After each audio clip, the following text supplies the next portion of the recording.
Այս իրական աշխարհում ապրեց ուրախ ու երջանիկ։ Բախտը շատ էր ժպտացել իրեն, ապրում էր վերևում ճոխության մեջ, արհամարում ներքևում ապրողներին, չէր նկատում ոչ ոքին, խուսափում էր, չէր շփվում եւ այդպես շարունակ։ Եկավ ժամը բաժանման,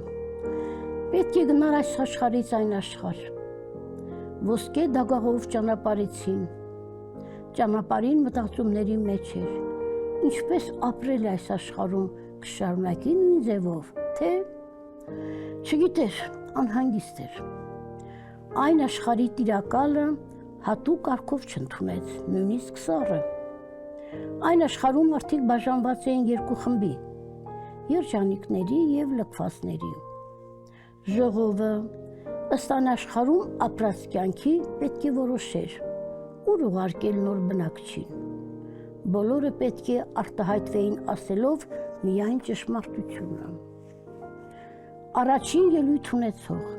ես դժգոհ եմ, քանի որ մի օր բարևեցի,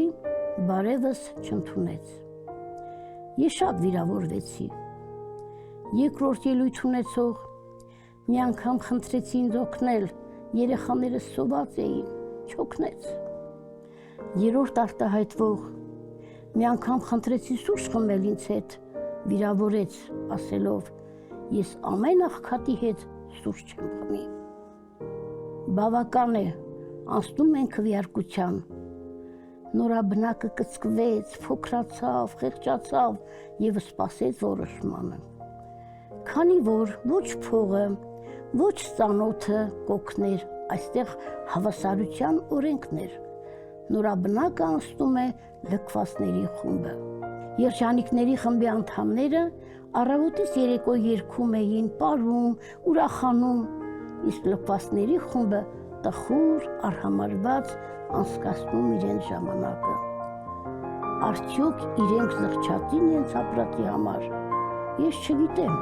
իրենցից հարցրեք, գուցե անկեղծ պատասխանեն, չգիտեմ, չեմ կարող ասել։